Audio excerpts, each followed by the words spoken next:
আমি মামুন নামের কাউকে চিনি না আসলে, আমাকে একটু আরো ভালো করে পরিচয়টা দিয়ে দিতে হবে। মামুন হচ্ছে এই লোক, যে লোক একমাত্র আপনার বেডরুমে যাওয়ার ক্ষমতা রাখতো এক সময়। सारी उम्र में जो कर जब बड़े यार ভুলে গেছি, গাছের সাথে বাড়ি খেয়ে আমার স্মৃতি ভ্রষ্ট হয়ে গেছে। অভিনয়ের জন্য নারী সেরা রে, আসলে অভিনয়ের জন্য নারী সেরা। আর যে সাংবাদিক কথাটা বলছে, কথাটা আশা করি মনোযোগ দিয়ে শুনছেন। যে সাংবাদিক কথাটা বলছে ভাই, তারে নোবেল পুরস্কার দেওয়া উচিত। মানে নোবেল পুরস্কারটা তারে ছুঁড়ে মারা দরকার। আমাদের বাংলাদেশের একজন মাত্র নোবেল পাইছে, সেটা হচ্ছে doctor Mohammad Yunus. So doctor Mohammad Yunus থেকে নোবেলটা আইনা ভাই সাংবাদিকরে দেওয়া দরকার ভাই, যে সে কথাটা বললো। যে তো যাই ক্লিপটা আশা করি দেখছেন। হ্যাঁ, লাইলার তাকে জিজ্ঞেস করা মামুনকে, সে বলে যে মামুনকে সেটা চিনে না। হ্যাঁ, নতুন করে চিনতে হবে, নতুন করে জানতে হবে। তখন ক্যামেরার পিছন থেকে হচ্ছে গিয়ে সাংবাদিক বলে হচ্ছে গিয়ে মামুন হচ্ছে সেই ব্যক্তি যে কিনা মানে মামুন হচ্ছে একমাত্র সেই ব্যক্তি যে কিনা আপনার বেডরুমে যাওয়ার অধিকার ছিল বা যেতে পারতো।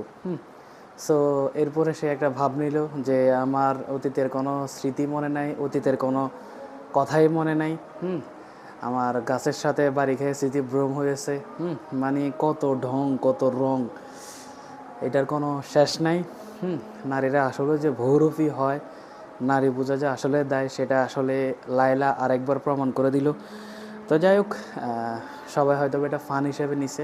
আর এরা যেহেতু ভাই কাঁচরা লোক, মামুন বলেন, লায়লা বলেন, বা এদের মানে আশেপাশে যারা আছে বা এদের ক্যাটাগরিতে যারা আছে, তারা যেহেতু কাঁচরা লোক বা তারা নিজেদের ভালোর জন্য, নিজেদের স্বার্থের জন্য যা তা করতে পারে। তো লায়লার কাছ থেকে এটা আশাই করা যায়। এটা এত অবাক হওয়ার কিছু নেই, অবাক হওয়ার মতো কিছু হয় নাই।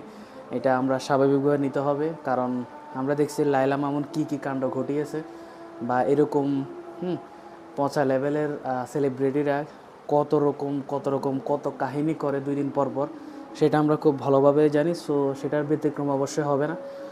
তো যেভাবে সে কথাগুলো বলল, আসলেই সেটা মানে কাঁচরা লোকের প্রমাণ দিল। সে একজন নারী, নারীর যে সম্মানবোধ সেটা সে নিজে ধ্বংস করেছে বা করতেছে।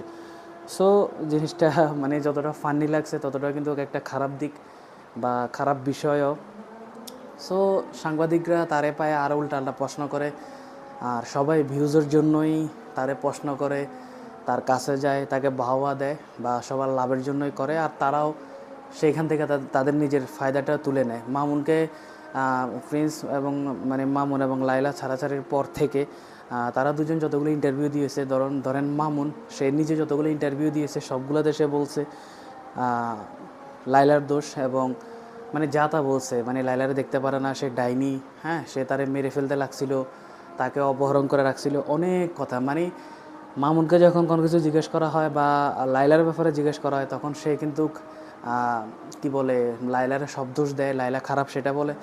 এবং লায়লাকে যদি মামুনের কথা বলা হয়, তো সেও পোল্টি মারে, সেও বলে যে মামুনকে চিনে না, মামুন খারাপ, সে একটা খারাপ লোক, এভাবে কিন্তু সম্বোধনা করে। কিন্তু আসলে যে তারা এত বছর একসাথে ছিল, সেটাই তারা ভুলে গিয়েছে। তাদের নিজেদের ভ্যালুর জন্য তারা নিজেদের জায়গা থেকে বাহবা পাওয়ার জন্য, নিজেদের জায়গা থেকে নিজেদেরকে পবিত্র প্রমাণ করার জন্য তারা যা তা না করতেছে। বাট সবাই তো আমরা সব কিছুই জানি।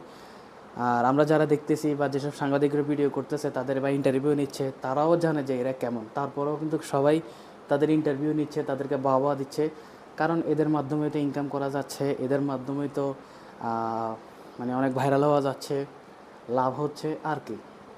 বাট এইভাবে কয়দিন, সো এগুলো বন্ধ হওয়া উচিত।